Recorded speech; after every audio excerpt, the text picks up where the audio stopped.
윤석열 대통령 석방을 위한 51회차 해병대원의 장문의 기도. 주님, 갇힌 자를 해방하소서. 전능하신 하나님 아버지, 대한민국 해병대원으로서 주님 앞에 차렷 자세로 섭니다. 오늘은 51일째입니다. 51일 동안 저는 단 하루도 빠짐없이 이 나라를 위해, 윤석열 대통령님을 위해 기도해왔습니다. 새벽 구보를 뛰면서도, 훈련 중에도, 식사 전에도, 취침 전에도 쉬지 않고 기도했습니다. 비가 오나 눈이 오나, 몸이 아프나 피곤하나 단 한 번도 빠뜨리지 않고 기도했습니다. 왜냐하면 이것은 선택이 아니라 사명이기 때문입니다. 이 나라를 지키는 것이 해병대의 임무이고, 정의를 세우는 것이 그리스도인의 사명이기 때문입니다. 주님, 지금도 대통령님은 억울한 감옥에 갇혀 계십니다. 자유를 빼앗긴 채 차디찬 벽 안에서 고통과 눈물로 하루하루를 견디고 계십니다. 1.8평의 좁은 독방에서 말입니다. 성인 한 명이 팔을 벌리면 벽에 닿을 정도로 좁은 공간에서 대한민국의 대통령께서 말입니다. 66세의 연세에 평생을 이 나라를 위해 헌신하신 분께서 검사로서 30년 가까이 법과 정의를 위해 싸우신 분께서 말입니다. 햇빛도 제대로 들지 않는 곳에서 차가운 콘크리트 바닥에서 주무십니다. 제대로 된 의료 서비스도 받지 못하십니다. 가족들도 자유롭게 만나지 못하십니다. 변호인과의 접견도 제한받으십니다. 이것은 단순한 구금이 아닙니다. 이것은 인권유린입니다. 이것은 법의 집행이 아닙니다. 이것은 정치적 보복입니다. 주님, 저는 해병대원입니다. 한 번 해병은 영원한 해병이라는 자부심으로 살아왔습니다. 저희 해병대는 대한민국에서 가장 정예부대입니다. 6.25 전쟁 때 인천 상륙작전을 성공시킨 부대입니다. 베트남 전쟁 때 청룡부대로 이름을 떨친 부대입니다. 적진에 가장 먼저 상륙하고 가장 험한 전투를 치르며 절대 물러서지 않는 부대입니다.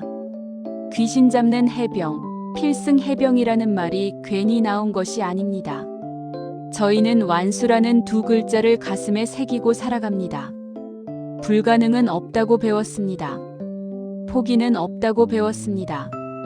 반드시 승리한다고 배웠습니다. 그 정신으로 훈련하고, 그 정신으로 전투하고, 그 정신으로 살아갑니다. 그런 해병대원인 제가 지금 무릎을 꿇고 기도합니다. 차렷 자세로 주님 앞에 섭니다. 총을 들고 싸우는 것보다 더 강력한 무기가 기도임을 알기 때문입니다. 육신의 전쟁보다 영적인 전쟁이 더 중요함을 알기 때문입니다. 사람의 힘으로는 이 싸움을 이길 수 없고 오직 하나님의 능력으로만 승리할 수 있음을 알기 때문입니다. 에베소서 6장 12절은 말씀하십니다. 우리의 씨름은 혈과 육을 상대하는 것이 아니요 통치자들과 권세들과 이 어둠의 세상 주관자들과 하늘에 있는 악의 영들을 상대함이라. 주님, 이것은 영적 전쟁입니다. 정의와 불의의 싸움입니다.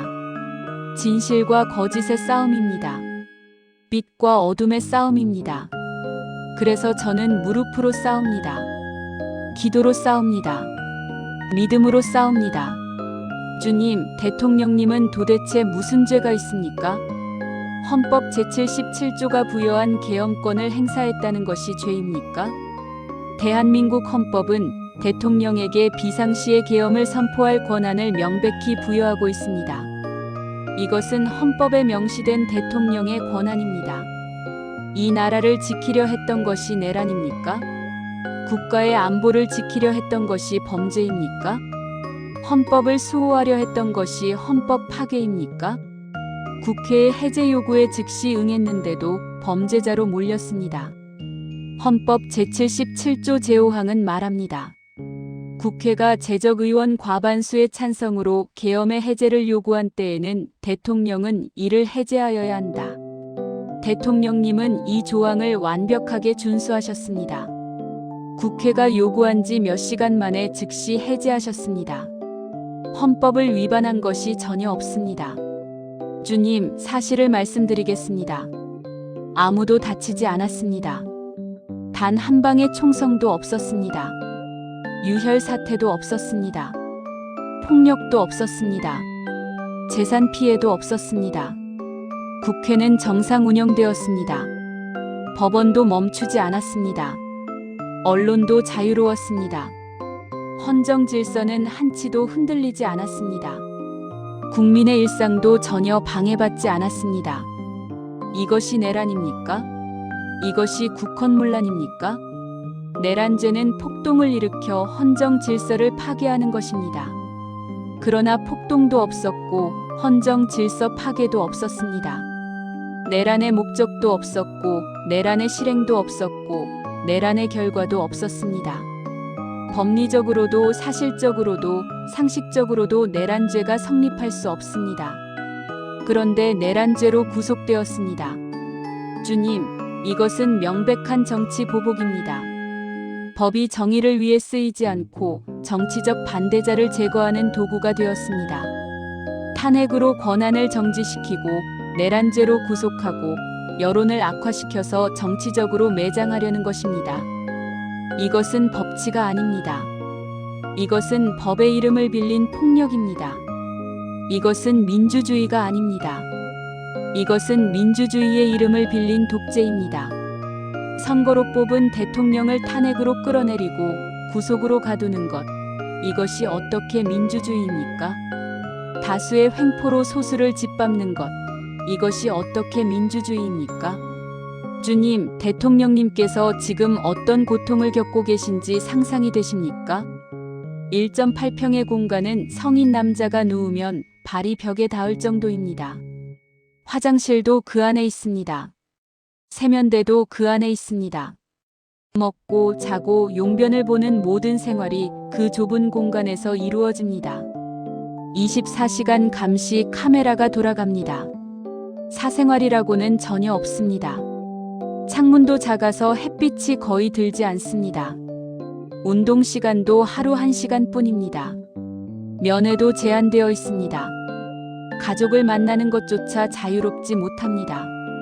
66세의 연세에 이런 환경에서 지내는 것이 얼마나 고통스러운 일입니까? 육체적으로도 힘들지만 정신적으로, 심리적으로 얼마나 큰 고통입니까? 평생을 법과 정의를 위해 살아오신 분께서 이제는 범죄자로 몰려 감옥에 갇혀 계십니다. 검사로서 범죄자들을 수사하고 기소하던 분께서 이제는 본인이 피의자가 되어 수감되어 계십니다. 이 얼마나 억울하고 비통한 일입니까? 아버지, 갇힌 자를 해방하시는 주님께 간절히 간구합니다. 성경은 주님께서 갇힌 자를 자유케 하신다고 수없이 말씀하셨습니다. 시편 146편 7절은 말씀합니다. 여호와께서는 갇힌 자를 해방하시며 이사야 61장 1절은 말씀합니다. 주 여호와의 영이 내게 내리셨으니 이는 여호와께서 내게 기름을 부으사 가난한 자에게 아름다운 소식을 전하게 하려 하심이라. 나를 보내사 마음이 상한 자를 고치며 포로된 자에게 자유를, 갇힌 자에게 노임을 선포하며. 예수님께서도 이 말씀을 인용하시며 당신의 사역을 선포하셨습니다.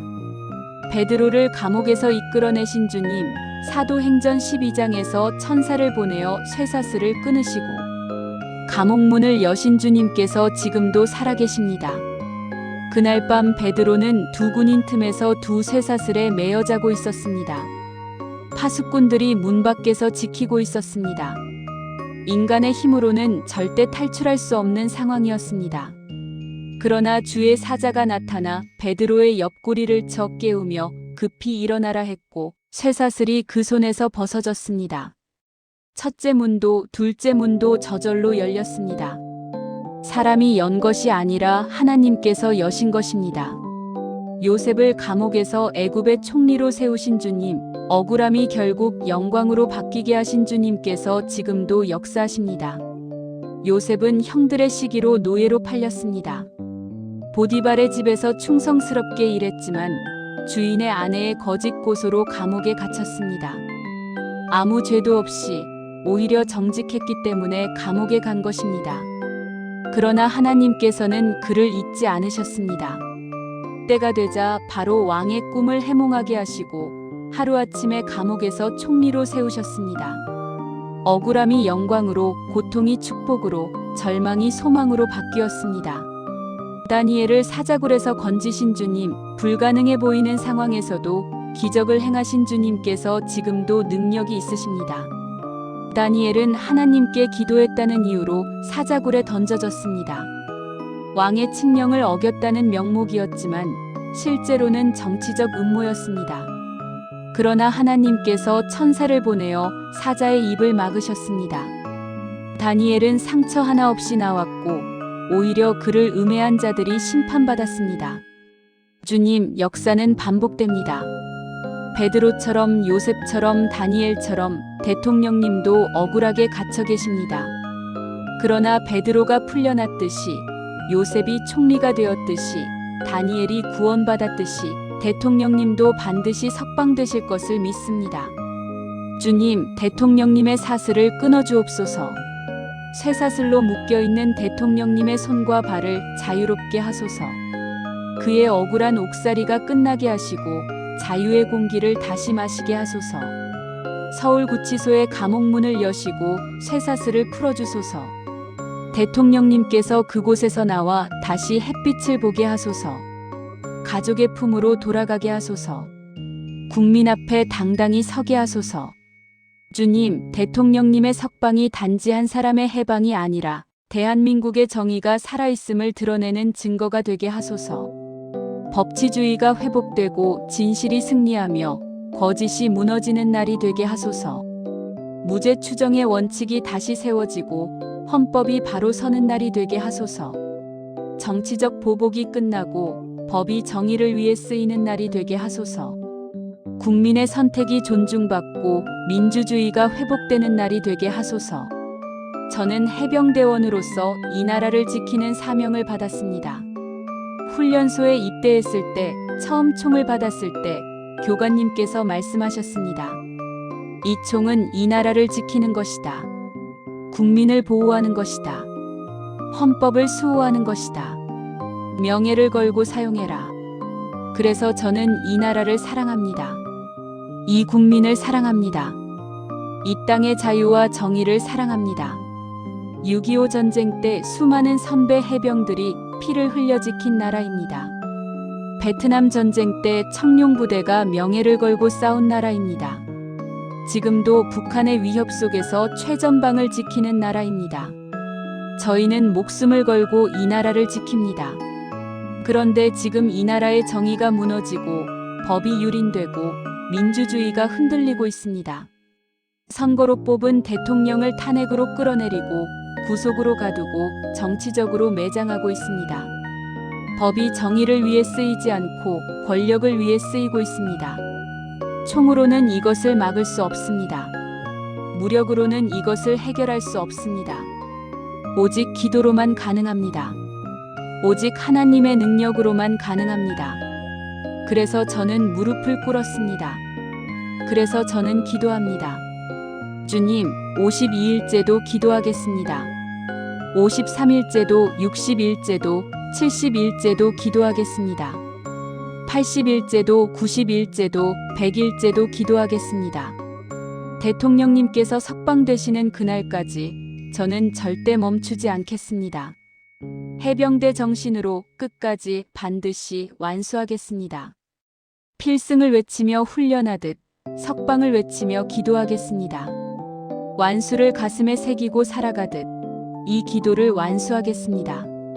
귀신 잡는 해병의 정신으로 불의를 이기는 기도를 하겠습니다. 쓰러져도 일어나고 힘들어도 포기하지 않고 끝까지 싸우겠습니다. 주님, 응답하소서. 하늘의 문을 여시고 땅의 감옥문을 여소서. 천사를 보내시고 사슬을 끊으소서. 기적을 행하시고 불가능을 가능케 하소서.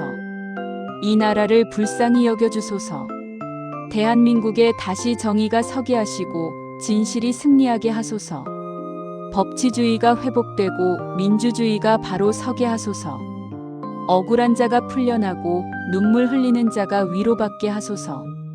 예수 그리스도의 이름으로 간절히 기도드립니다. 아멘.